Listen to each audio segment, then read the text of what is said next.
Racing games are not my usual choice in gaming. In all honesty, if I hadn't opened up to new gaming experience after playing Your Turn to Die, there's a video coming on that soon, by the way, I probably would have just stayed playing my usual FPS, platformers, and occasional RPGs. I've never played or seen the first Redout, although I heard it was good, and that was enough to make me pick up its successor. I picked up Redout 2, and yeah, it's pretty fun. The gameplay is pretty simple. You rip down a track, and I mean rip, like you're going at a ridiculous amount of speed. You rip down a track, making sharp turns and boosting. That is the best way I know how to describe the start of the gameplay. That's the best way I can describe this to you. This is literally what it is to me. I like the tutorial. There's one at the start right after the opening cutscene where it basically tells you the main things you'll need to know, which I like.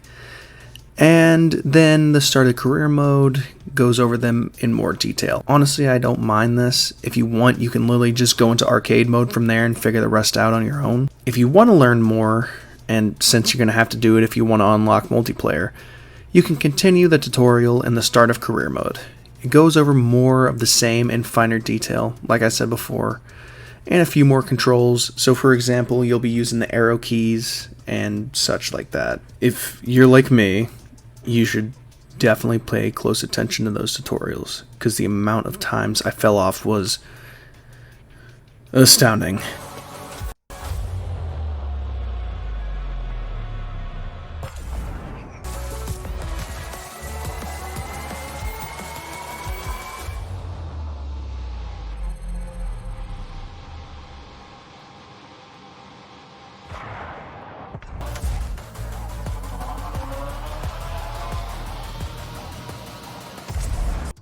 I'll be honest, with how used to certain games I am, the keyboard layout for me was a bit weird at the start because I'm not used to having both my hands on the keyboard, and that's literally it. But after a few races, it feels really natural and you get really used to it, and it makes a lot of sense. Immediately, the first place I went after finishing some of the stuff in career mode was arcade mode. I had a blast. I was by myself in this mode, of course. But there was a part of me that loved doing these tracks and trying to beat my own time. My times aren't great, but it was still fun. Career mode, I didn't play that much, admittedly. To be honest with you, career modes in racing or sports games always felt unnecessary to me.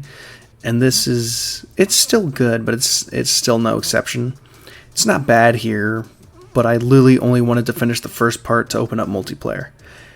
In multiplayer, well, I didn't get to play a ton of it because my internet fucking blows. The little bit I did get to play was a blast, and I enjoyed my time.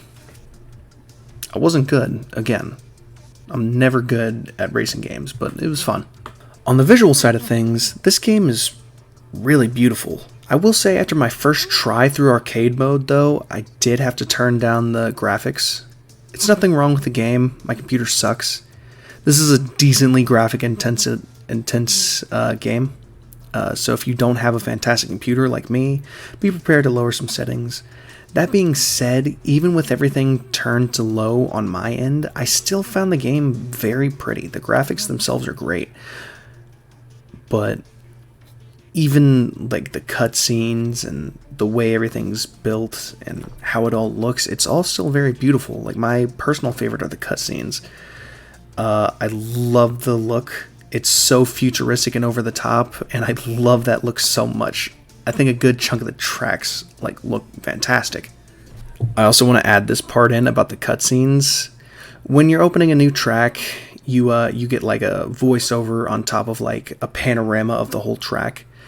And with this, a lot of the dialogue, you get like weird tidbits of lore, like how there was a mysteriously formed black hole that is now just a giant space dumpster, or the moon being the worst place to live, or even the Mariana Trench being a tourist spot. I love my history, and I love that they just added it to give some background on the racetracks. I think that was really cool. I could lie and make up a bunch of shit about the map design and all that, but to be honest, I don't know shit about racing game map design. All I know is go fast, make turns. That's literally all I know.